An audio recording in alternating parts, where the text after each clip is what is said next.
I want to hear cannons. Out to the pop over the 5. Touchdown Tampa Bay. Mike Evans does it again. Fire the cannons, Bucs. It's first and goal. That's picked off.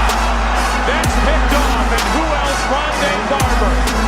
And the Tampa Bay Buccaneers may ride to the Super Bowl with that one. Third down, 18. Dropping Gannon, looking Gannon.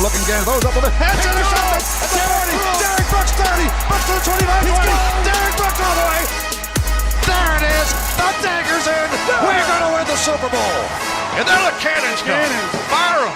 Keep on firing them. Keep on firing them.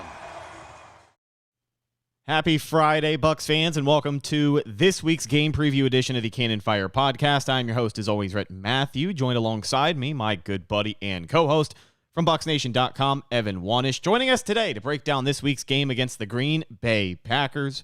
Former Green Bay Packer and host of the On My Block Packers podcast, Mike Wahle, fellow member of the Believe Podcast Network as well, joins the show. Mike, how you doing? Hey, guys, I'm doing great. Thanks for having me on. Absolutely. Looking forward to talking some ball with you. It's always exciting when these two teams get together because there's a lot of history between Green Bay and Tampa Bay. You know, back when Warren Sapp was getting after Brett Favre, obviously the 2020 NFC Championship game, all the meetings in between, the regular season contests that, you know, go back in history. There's so much history between these two teams when you really think about it. The Battle of the Bays, if you will. And both teams find themselves in a must-win situation this week, which makes the game that much more important. For the Packers, obviously, they had a 3-game win streak, ran into a little bit of a speed bump with the Giants last week, but you know, obviously still in the midst of it as far as the playoff hunt in the NFC. It's ironic we look at the AFC and all those teams as you know, playoff time gets closer and the competition gets a lot more stiff, and there's a lot of mid in the NFC. There's 6 teams right now in the NFC with a 6-7 record, which I think is the most that there has ever been in the history of the conference. So for the Packers, they're still chasing a wild card spot, and the Bucs, you know, a win goes pretty far just to get them 3 in a row. The first time they could potentially be winning 3 games in a row since the end of the 2021 season. You want to win as many games as possible here down the stretch. So a big-time matchup for both of these teams this week. Evan, your thoughts on the game? Yeah, I mean, you know, for the Packers, obviously they're still battling for a wild card spot, and technically the Bucs are too. But the Buccaneers could be battling for the division still, and they're still in this thing because of the big win against Atlanta.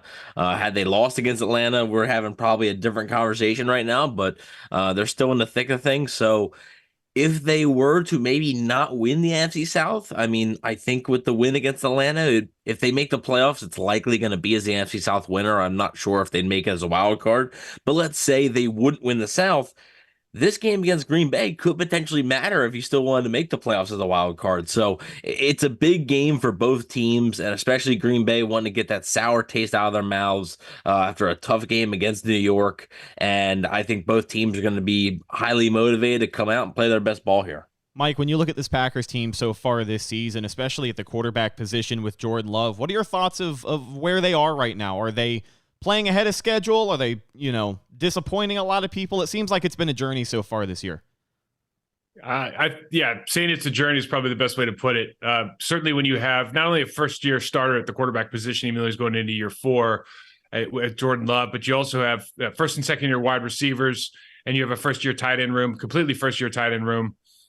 Really, the only veterans on this skill position offense are A.J. Dillon and Aaron Jones. Aaron Jones being our leader, but he's been out for most of the season, really. At least it feels that way.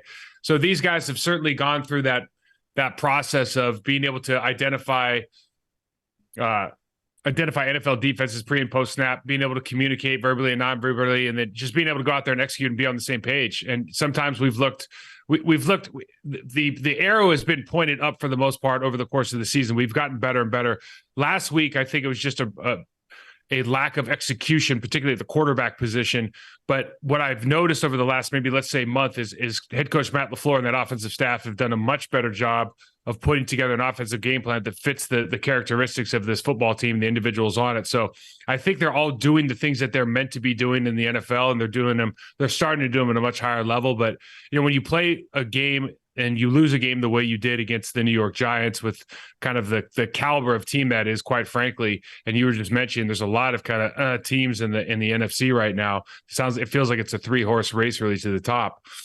But when you lose a game like that, it starts exposing some things that maybe the 3-game win streak glossed over, and certainly the Packers have to address those issues if they want to make a splash here in the playoffs. We'll look at the injury report for both teams as we dive into this week's game. And for the Packers looking to get back to 500, we talk about the talent that they have and some of the veterans. You mentioned A.J. Dillon and Aaron Jones.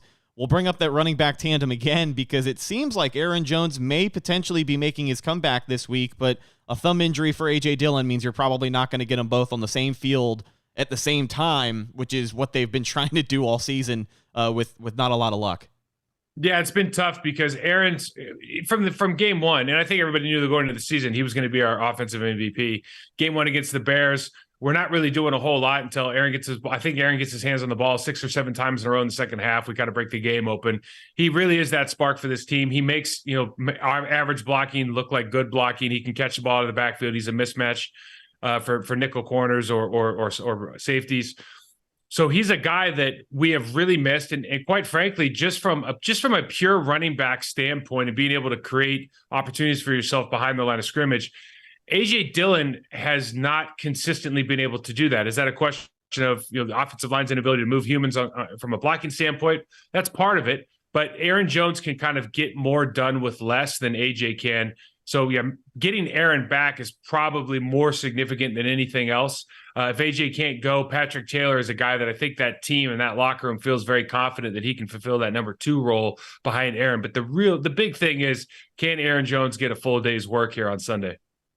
Yeah, and for the Bucs, a couple of players ruled out already this week. Cornerback Carlton Davis will not be playing. And remind me who else was ruled out. I believe it is. I just actually saw the tweet, and I don't exactly remember who it was, but it was from Greg Allman. So, of course, Greg Allman, Fox Sports. Let's see here. It is Carlton Davis and Will Golston. So, everyone else will be a game time decision. That's Vita Vea, Chris Godwin, Ryan Neal, and Zach Triner as well. So, you got a couple game time decisions, but 2 players officially out. Yeah, and for the Bucs, Vita Vea is going to be huge as we start to dive into this game. His availability, because we talk about this underwhelming defense for the Bucs, and they've been without Vita Vea. Did not have him in the game last week, and you were relying a lot more on these younger guys, but his absence is felt. You're paying him like a top nose tackle in the league, and his presence, he is. You notice when he's not out there, so his status obviously going to be huge for Tampa Bay this week, but Levante David going to be back out there, getting back in the swing of things. Devin White making his return is also going to be interesting because the discourse on him has been open ever since he has not been playing for the Bucs these last couple of weeks, and he's a big-time free agent here coming up in the offseason. So, Evan, as we look at what the Bucs have on defense facing this Packers offense, what are your thoughts on where they are health-wise? Yeah, I mean, assuming guys like Jamel Dean, Devin White, who have been out a little bit of time here, assuming they play, I would guess they're still probably game time decisions. They didn't really practice on Wednesday, even though the Buccaneers did a walkthrough, and then they practiced Thursday and Friday. So they're trending towards playing. I mean, health-wise, yeah, it sucks that Carlton Davis is out. Will Golston's obviously going to hurt your defensive line depth, but assuming guys like Vita Vea, Devin White, Jamel Dean can play, it's going to be the healthiest that the Bucs have been in the last few weeks. Even though they've won these games, they beat the Panthers, but were without Levante David, Devin White, and then KJ Britt got hurt in that game, and Savasi Dennis. So they beat the Panthers with only one healthy linebacker.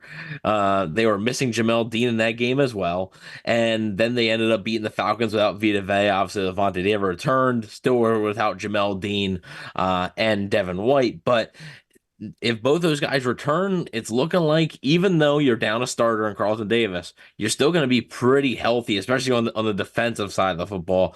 The offensive side hasn't really been hit with as many injuries as the defensive side, especially as of late. So it'll be nice to get those guys back for a defense which has been like struggling as of late. Even though, like I said, they have 2 straight wins, they did struggle at times against Atlanta. They gave up a lot of yards to Atlanta, even made things interesting towards the end there.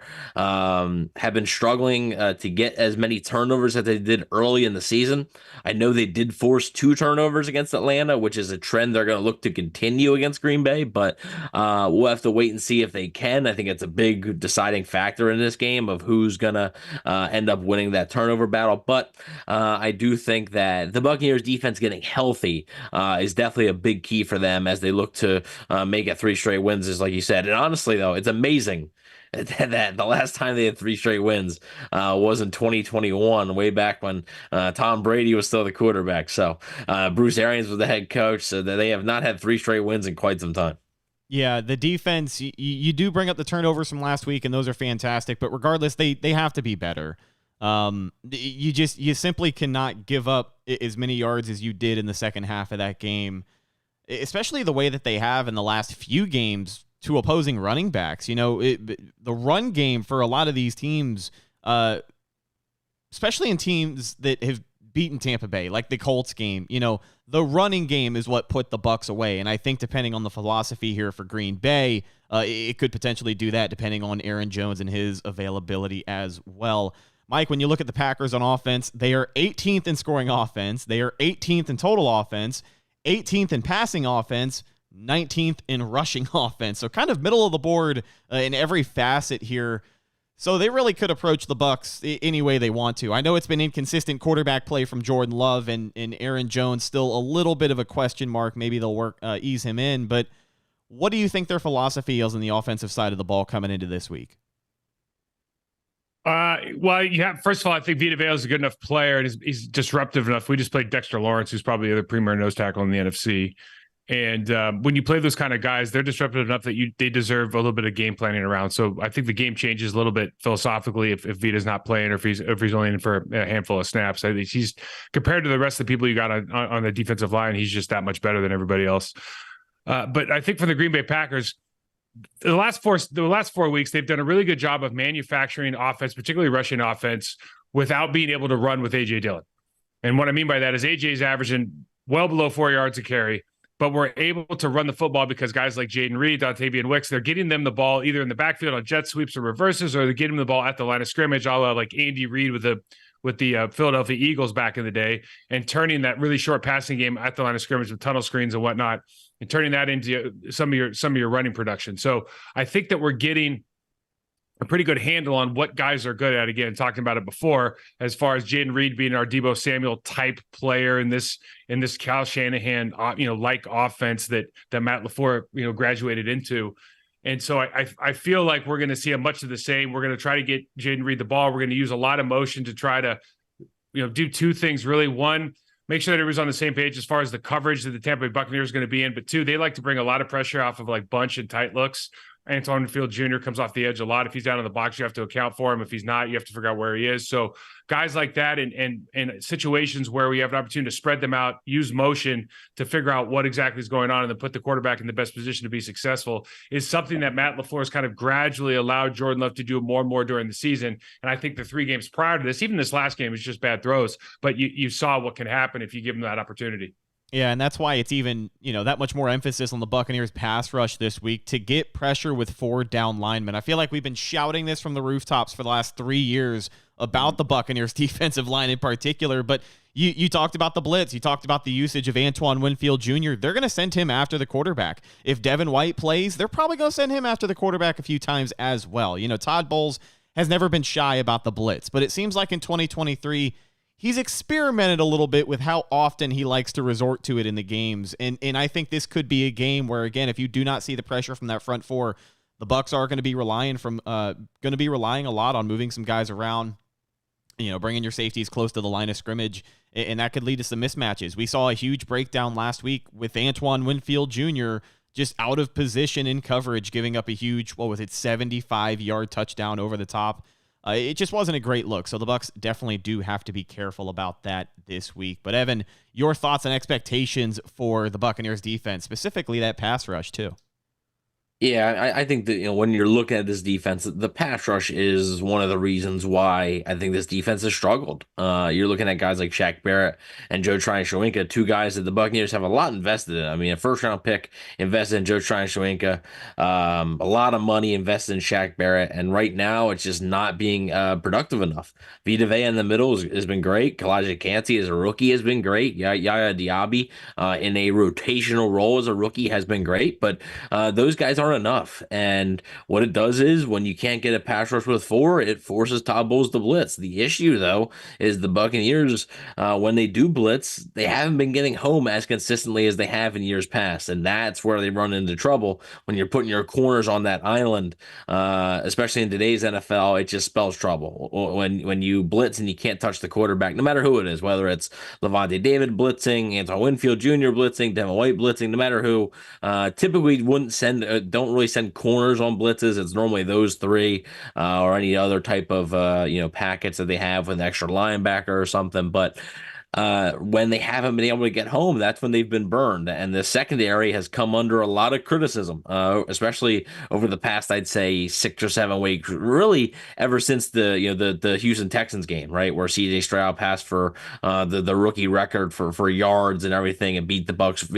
Went down the field very quickly, right, in 46 seconds, and beat the Bucs. I think ever since then, the secondary has really been under a lot of heat, and rightfully so. I mean, they haven't played as well as they could have. Jamel Dean has struggled. Carlton Davis has struggled. So I think when you're looking at this defense, it starts with the pass rush. It starts with that front four. I think that's going to be key. If Green Bay can protect Jordan Love and give him time, even though the Packers wide receivers at times have been inconsistent, as we've seen the past few weeks, the Packers offense has been getting much better. Jordan Love as a whole has been getting much better. So if you give Jordan Love time to find guys, I just don't know how good of a day it's going to be for the Buccaneers secondary. 264 yards allowed per game, which is 30th in passing defense in the NFL for the Buccaneers secondary. 10th in rush defense, only averaging 98.8 yards allowed per game, but it's still not the same run defense it was when it was, top 2 in the league, 2019, 2020. Well, and also I think those numbers are skewed a little bit because teams aren't running on Tampa as much. Sure. So, it's a smaller sample size because teams know that to attack them, you're probably going to throw the ball 30 plus times to be able to attack this defense effectively. And it's been effective for the most part. Yeah. We talk about the offensive approach now for Tampa Bay, and let's continue the conversation on the run game. Dave Canales came out this week, the offensive coordinator, and says that, he is all in favor of continuing to be stubborn with the run game. If he gets a look that they like from the opposing defense, they are going to run the other team out of town. And that's what they have done these last couple of weeks with the emergence of Rachaad White. We had mentioned 2 out of 3 100-yard rushing days for him over the last 3 games, and he's that much more of a facet in the receiving game as well.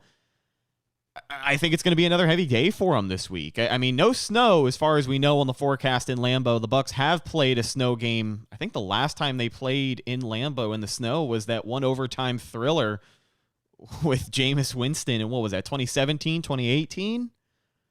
I don't know. They lost. But regardless, no snow, but I have to think that stubbornness in the run game is going to continue for another week in a row. What do you think, Evan?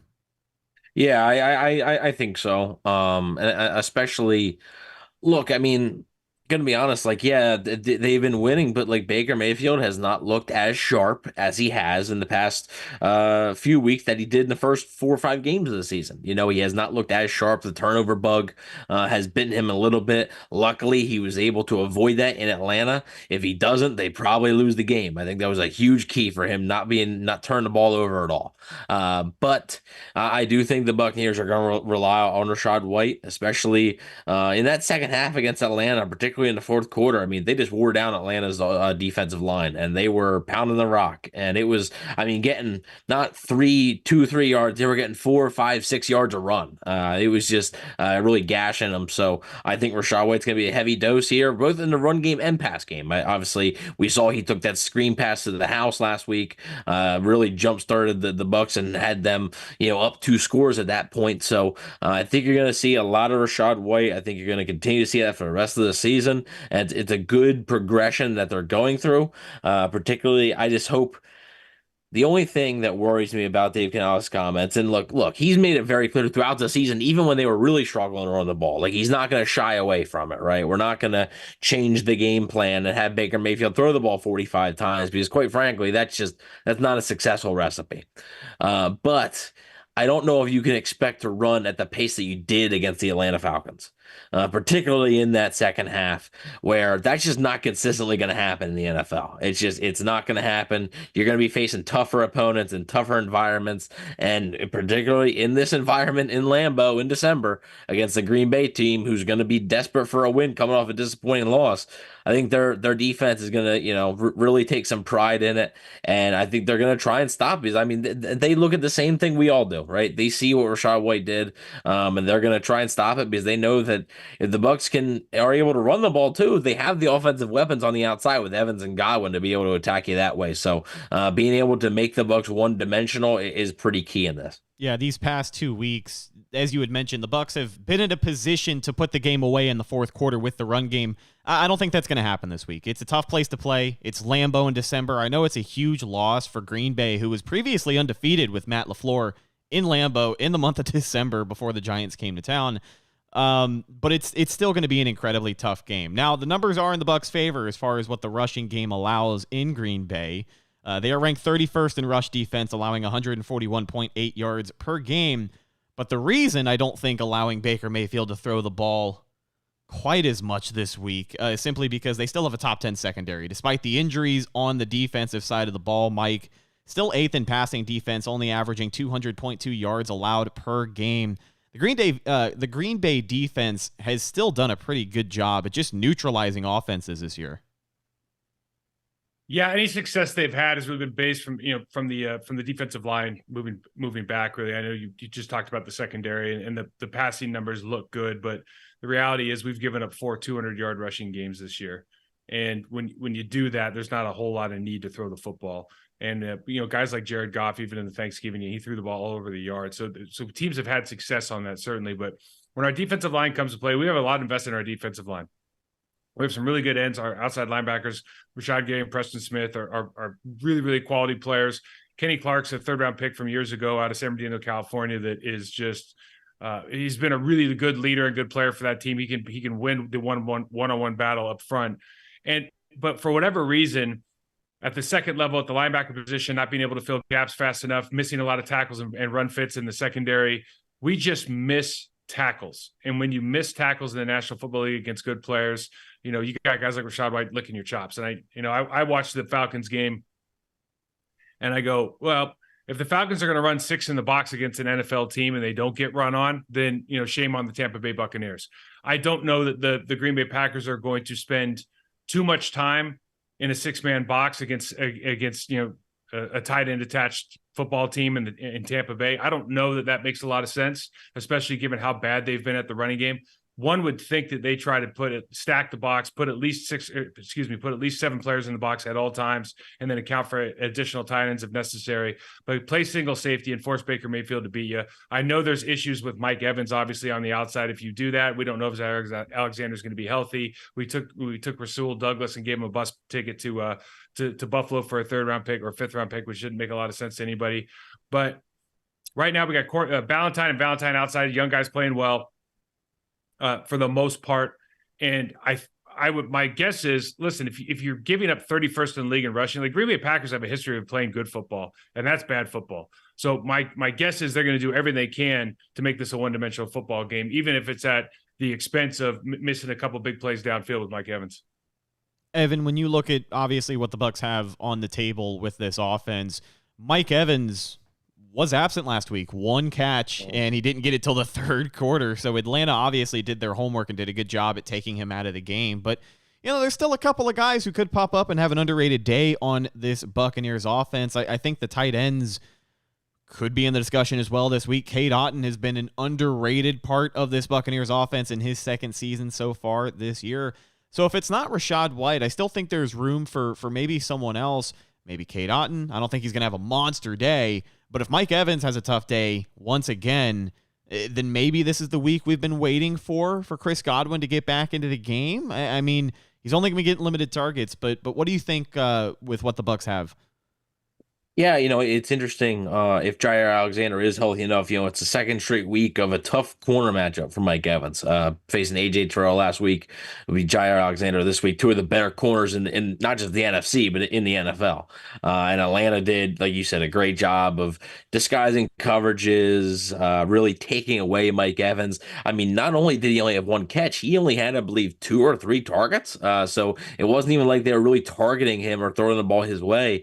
He just didn't get to him. No, they didn't even throw the ball near him. So Atlanta did a really nice job, and I'm guessing Green Bay is going to try and replicate what they did and sort of mask, what they did and take Mike Evans out of the game. Because when you do that, yeah, it's going to help. It definitely is going to help. And I do think Kate Otten could be a guy that's involved. Like I mentioned earlier, I think Rachaad White in the passing game is going to be involved. And look, we've been, beating this dead horse basically about Chris Godwin, right? And it's a weekly discussion now of when is this guy going to get going?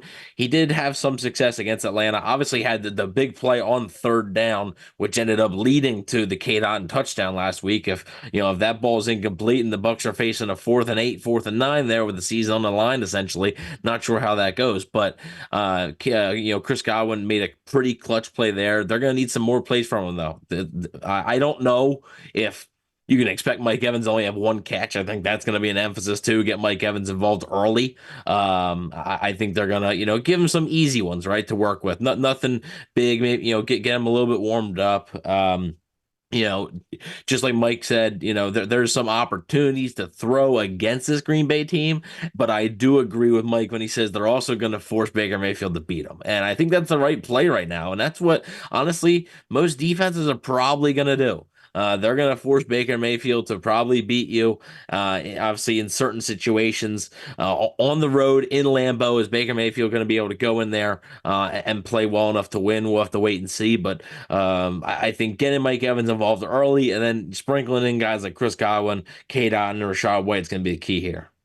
I was just going to add to that. That's the beauty of having a Mike Evans on your football team, and sometimes across the country, Mike Evans is kind of underrated. Yeah. He's a Hall of Fame football player. And maybe it's because Baker Mayfield's his quarterback. But when you watch this game, take a look at early on when you're game playing. If you're an offensive coordinator, if you're Dick Nelson, you're game planning for the Tampa Bay Buccaneers. Your first question is how are they going to play Mike? That's your first question, and you're going to figure it out early. And what was confusing last week, just as somebody who likes watching tape, is offensively the Tampa Bay Buccaneers will not always take advantage. Like you can put Mike Evans on the right, and you can put 4 receivers out into routes on the left.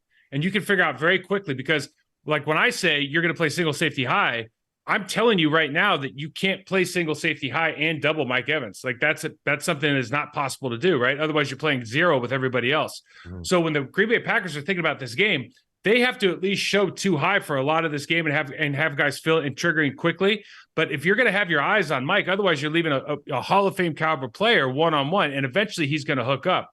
The question that Ken Nelson and Baker Mayfield, all these guys have to figure out is when we determine that he's not going to be our go-to because they're doubled, what is our next 2 matchups? Because Baker does a good job of getting to his 4th and 5th read at times. Like if you give him pocket time, he's a smart player. Baker's a journeyman because he's had really bad coaching for a lot of years. And this is his first real chance to I could be the guy here if he can get the job done. And in a stable organization, right? But he can get to those reads. It's just, can you get there faster? Can you just turn this one off? And can we get over here quicker? And that there's opportunities all over that tape to do that. He's just not quite doing that at the level that is required yet. Yeah, a big thing with Baker too that's been a big problem for Baker his whole career. It's the processing part of things. And he can get to the read, but a big thing that I've noticed this year too is his ability to just pull the trigger. There's been a couple of times this year where he's in the pocket, he gets a good look, has time to pump fake, and then psychs himself out, decides to keep it and run.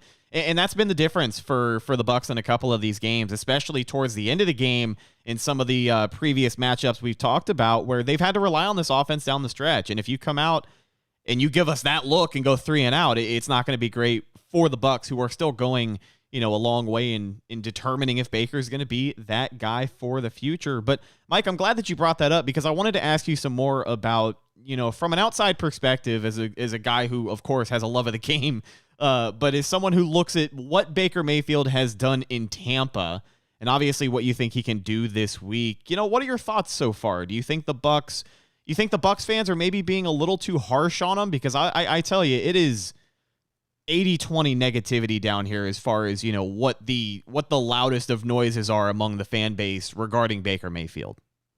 Yeah, and obviously Tom Brady goes down there for 1 year and wins the Super Bowl. That's tough, right? But you got to remember, you won a Super Bowl with Brad Johnson too.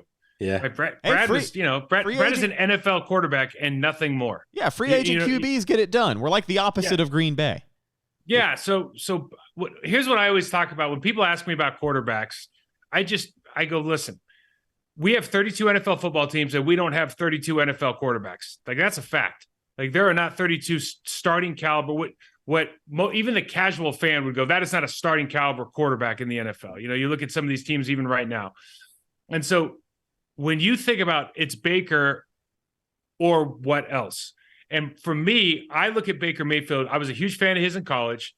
He gets drafted and they have, I think, 4 coordinators in 4 years. He goes through the whole debacle with I forgot the guy's name, but they get fired. He gets Kenny, doesn't matter. But Dorsey? They go through multiple head coaches, multiple coordinators. Pickens. Anyways, over in Cleveland, bounces to Carolina, bounces to actually has like something in McVay in LA, but he's just a placeholder there until Stafford gets back. And so this is his like real. This is his. A lot of people could look at this and go, like, this is your first year of real football. I know that sounds crazy because he's been in the NFL. And, from the outside perspective, you're going, wait a second, these are all NFL franchises, NFL coaches. Not all franchises are built the same, and not all coaching staffs are built the same.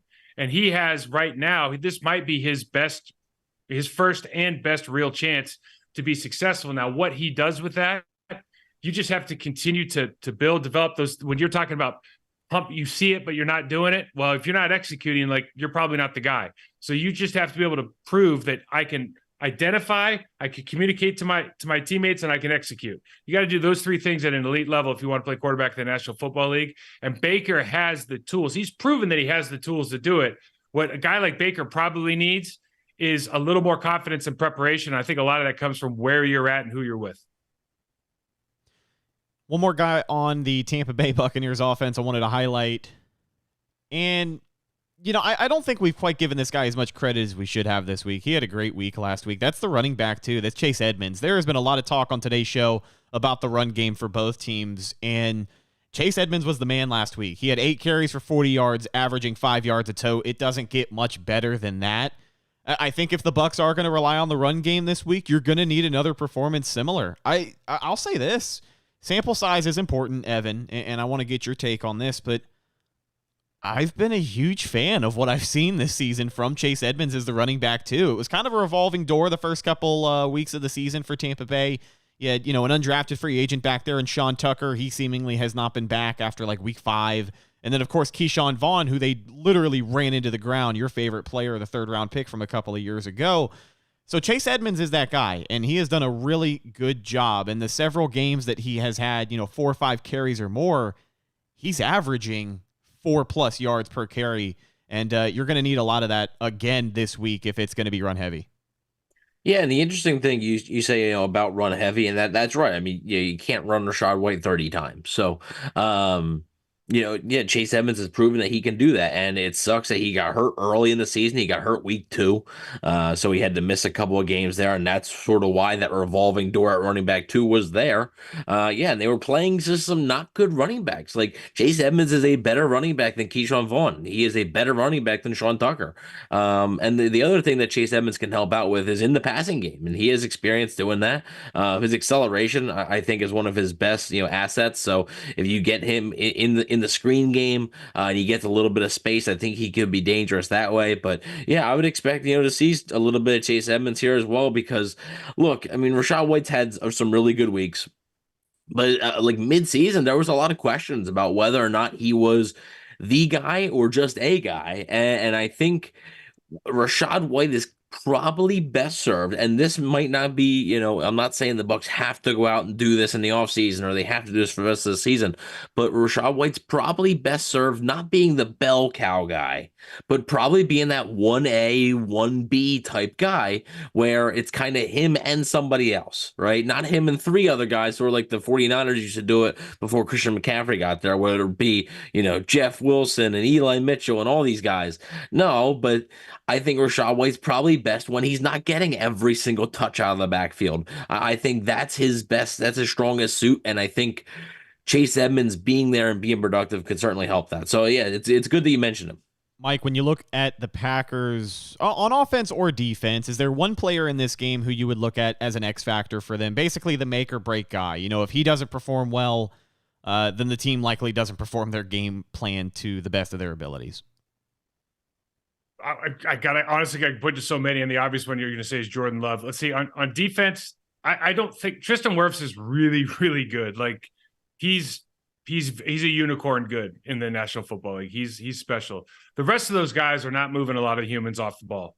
And because of that, you have to, like the Falcons last week, I go back to it. They're running 6 in the box. Like they got a shade, and then they have like a wide 9 on the other side of Wirfs. And so they just had this easy double team on the nose tackle up to the line. It was like an easy game. They're running their little, open side gap schemes and whatnot. If our linebackers don't get and play on the other side of the line of scrimmage, I think this is going to be a game that plays right into Tampa's hands. Like we've had the Green Bay Packers have had 2 different types of linebacker play. We've tried to penetrate and play on the opposite side of the line of scrimmage, and we've had a lot of success. And we've tried to sit back and catch, and we've had a lot of bad, a lot of 5, 6, 7 yard tackle a guy 8 yards off the line of scrimmage. So I think how our linebackers play, if Quay Walker's back, if Isaiah McDuffie's filling in for him, like how that goes, Devondre Campbell, I think that's important on the defensive side. And then offensively, we've used Jaden Reed last week in particular because Christian Watson was out. Jaden Reed, our rookie from Michigan State, we're using him to identify defenses. We're using him as a complementary piece in the running game. We're using him in the screen game.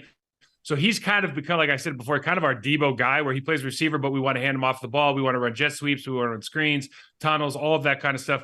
But they're using him across the ball to identify coverage and identify pressure opportunities. So his kind of unique skill set has really played in, I think, help evolve this offense. It would be nice to get Christian back because he can take the top off the defense. But if you're just looking to excuse me about that. Sorry about that, guys. If you're looking for a guy that really changes the complexity or the complexion of how Green Bay Packers have run their offense over the last, let's say, 2 months, it's evolved because of Jaden Reed's involvement. Evan, who are you thinking? Yeah, well, really quick note on Jaden Reed. Yeah, I really did. I liked him pre-draft. I thought it was a great pick by the Packers and starting to really become a focal point at offense. So can you imagine he was an All-American, and then like everybody forgets about him because his quarterback's no good. Yeah, so he was an All-American like sophomore year, and then they lose their quarterback, so he doesn't get any balls the next year, and everybody forgets that he's a good player. It just shows you like how messed up the NFL draft process is, man. It's just nuts. Yeah, you can find some steals. Can find some steals for sure. But yeah, I mean, I think I'm going to go X factor on defense and offense. We're talking about on defense. I'll probably say Vita Vea, assuming he plays, because I just think I think whoever wins that front 4 battle on either side of the ball is you're gonna look at the end of this game at 5:00 at night on Sunday. You're gonna be looking at this game and be like, oh yeah, the Packers won because they just controlled the line of scrimmage better, or the Bucs won because they were able to get after Jordan Love and they were able to protect Baker Mayfield. I just think that's going to be a key. So if Vita Vea plays, I think he is going to be the X factor on defense.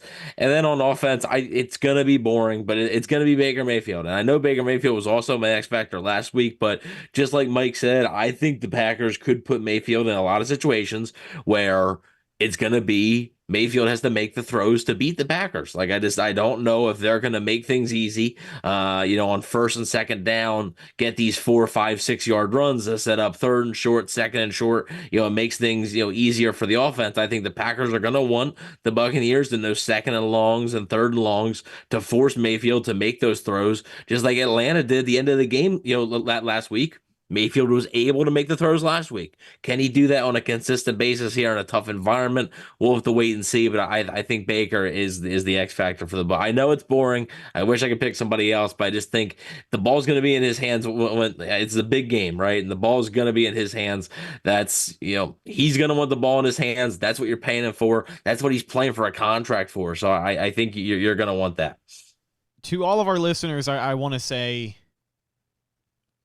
I've tried to be more positive. I've been working on it. And listen, I'm the eternal optimist here on the show for any of you not up to speed. But something about this Bucs team, even though they have stacked 2 wins, 2 division wins. You can't trust them. You can't trust them. You can't, which is why I do not think Tampa Bay wins this football game. I think a lot of things, just like they have all season, I think a lot of things have to go right for the Bucs to win. And I think the trajectory that the Packers were on, 3 wins in a row, I know that loss to New York had to be incredibly demoralizing because as a non-Packers fan, I went to bed and I was like, yeah. You know what I mean? Like both of the games that were on, it was Tennessee, Miami, and then it was New York and Green Bay. I went to bed 0-2 on my picks because I just completely discounted the Giants at this point in the season. And that's obviously on me because it's any given Sunday or prime time game. It's Tommy DeVito. Yeah, it's Tommy Cutlets. Come on. But I just think the Packers are on a better trajectory than the Bucs are, which is crazy to say because the Bucs are obviously fighting for the top of their division and the Packers playing for a wild card spot here. But I think the quarterback play, you've got a little more upside realistically. Mm-hmm. I know we talked about the inconsistency from Jordan Love. And listen, I'm not a guy who watches the Packers every week, but I am a guy who has watched Baker Mayfield every week. And I still think that's a big question mark. I think the Packers have seen a lot to like from Jordan Love, and I think you would agree, even though there is probably a lot to not like. But regardless, I think this Packers defense is going to make it tough running the football, and they're gonna make Baker uncomfortable. It's going to be up to Dave Canales to not only scheme him some high percentage plays, play action rollouts of Baker Mayfield. That's his bread and butter. I'd love to see a little bit more of that. Seems like they got away from that as the season went on, but if they force him to throw the ball, I don't know how well it's going to go. It's not going to lead to a lot of points. So I've got the Bucs dropping this one in Lambeau. No shame in losing in Lambeau in December. 20-17 is my final score prediction. I think the Packers win it by a field goal. What do you think, Evan? Yeah, I mean, it's tough to, like I just said, it's tough to trust this Bucs team in a tough environment. Green Bay is going to be motivated to win. I mean, fighting for a wild card spot, 2 losses down the stretch, 2 straight losses in December. I don't know if you can have that, right? So that would be pretty killer if they were to do that. And even the way they lost against the Giants, taking the lead and then surrendering it pretty quick there. I think they're going to come out, motivated in front of the home crowd. And I just, like you said, I just think there's more upside with Green Bay's roster too, and I think that the high end players that Green Bay have, if they come to play, like the Kenny Clark, the Preston Smith, I think they could have real problems as far as Tampa Bay goes, but. And when you're looking at the quarterback position, right? Jordan Love could definitely be a guy which by the way, like the Bucs defense has given up a ton of explosive plays this year, and Jordan Love has been one of the best quarterbacks hitting downfield throws so far this season. Even when he was struggling earlier in the season, they were still able to hit to some of those shots. So look out for guys like Jaden Reed, right? Even though I'm not sure, Christian Watson, he's out, right, Mike? There's only 2 guys that missed practice today. I can't remember who they were. Christian Watson could very well be out. There's just a litany of injuries at this time of year, as you guys know. But we'll have to see. Christian Watson was the one that started catching some of those 50-50 balls that Jordan's been throwing up all season. And when you say he's connecting on deep balls, if I'm just being honest with it, then it's not pretty. If they're all contested catches. And he's a footwear. There's a footwork issue and whatnot. But yeah, if Christian Watson's out, that deep threat does change a little bit because those contested catches are out the door. Yeah. So When looking at this game, I actually think this game is going to be a little bit higher scoring than you do, Rhett. I think both offenses could have some success here. The Bucs offense is trending in the right direction. The Bucs defense is trending in the wrong direction. So I think when you combine that, being on the road for the second straight week in a tough environment, I don't think the Bucs win. I do think it's a little bit higher scoring. I'm going to say Packers 27, Bucs 23. What do you think, Mike? Yeah, that sounds about right. I thought it was going to be both teams probably in the 20s from a scoring perspective. I think right now when you look at your injuries, and again, we just don't know who's going to play, but just based on last week alone, like the Packers roster that we put out last week is better than the Bucs roster that they put out last week. And so we're just basing off that. If Vita Vea plays, all these things do change. Devin White, obviously. But I think for roster, man for man, we just have a stronger roster right now. And offensively, as bad as it looked last week, when you have bad footwork at the quarterback position, there's going to be weeks where you miss the gimme throws, and there's weeks that you won't. And so if Jordan Love bounces back, has a little more attention to detail, that game last week looks a lot different. And certainly I think going up against this Bucs defense looks a lot different. We put some points on the board for the first time in a while at home. And defensively, look, I've never been around or followed a team that's given up 200 yards this many times in the National Football League. So every time we talk about stopping the run, I just remember we said that against the Falcons. Yeah, we said that against the Giants. And so while this Tampa Bay team I don't think it puts the fear in God of you from a running the football standpoint, you do have to point to last week and go, it looks like they figured some stuff out. They were willing to stick with it. And one thing I like about your offensive lineman we didn't really talk about was I don't think they move humans very well, but what they do is they stay square to the line of scrimmage and they stick to the guys pretty well. So if Rachaad White and these guys can kind of just bide their time, they do a pretty good job of sneaking through some holes and getting extra yards, falling forward for 5 or 6. And that's where the Green Bay Packers have really been bad. So that's going to be a big matchup. 27-23 sounds about right to me. Packers.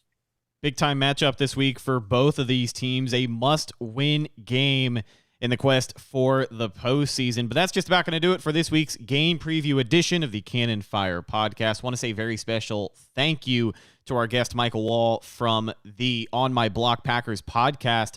Mike, where can the people find you and your content?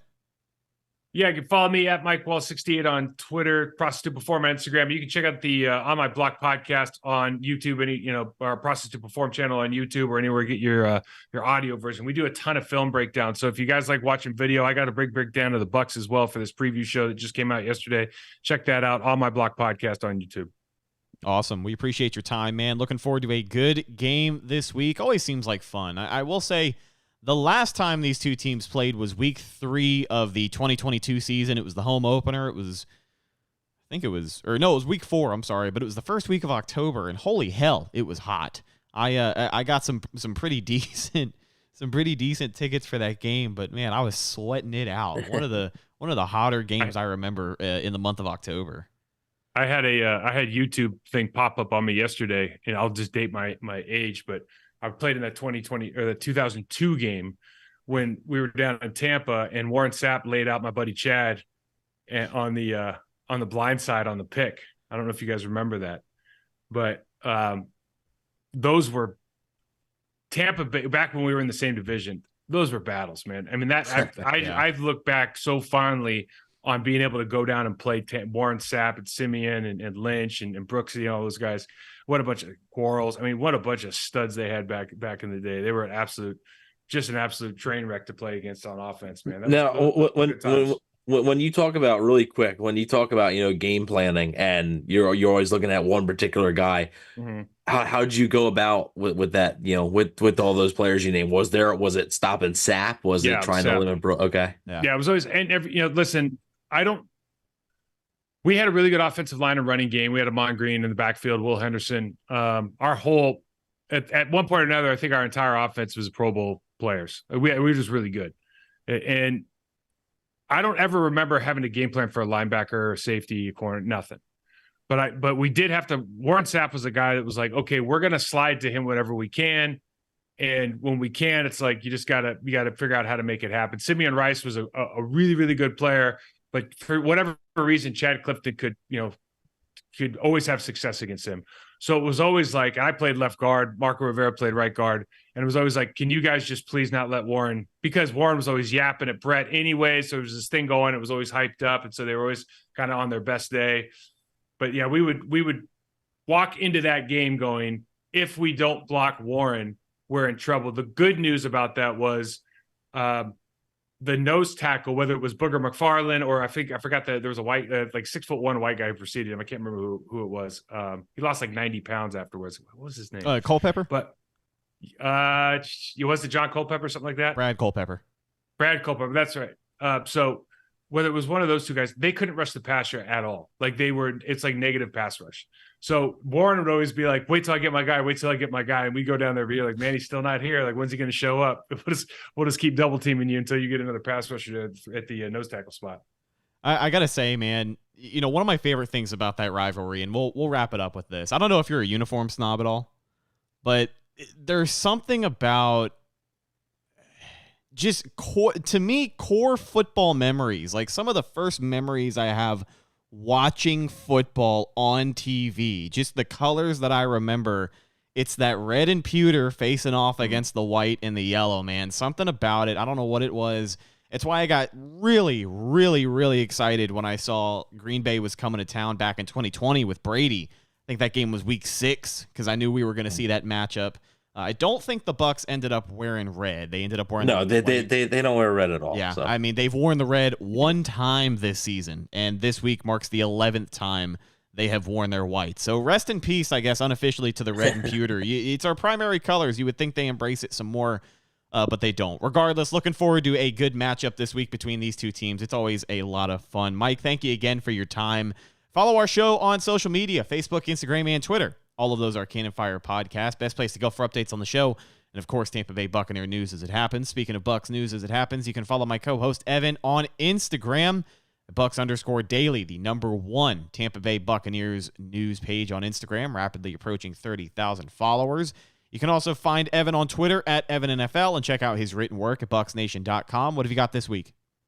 Yeah, going to be doing the SB Nation Q&A, the 5 questions with the Packers SB Nation site, as well as the X Factor, which I know I named Baker Mayfield here. Might do Vita Vea just for the article's sake, so I don't have 2 straight articles talking about Baker Mayfield being the X Factor, so keep an eye out for that. Last but not least, you can find myself, Instagram and Twitter at Redicus, RHETTAKUS. If you follow me, I will follow you back. We'll talk to you guys on Sunday. Win, lose, or draw. We'll be live right here after the game. YouTube.com/Cannon Fire Podcast. We will talk to you then. I'm your host, Rhett Matthews, signing off from my co-host, Evan Wanish, and our special guest, Michael Wahle. Thank you guys for listening. We'll talk to you the next one. Until then, and as always, go Bucs.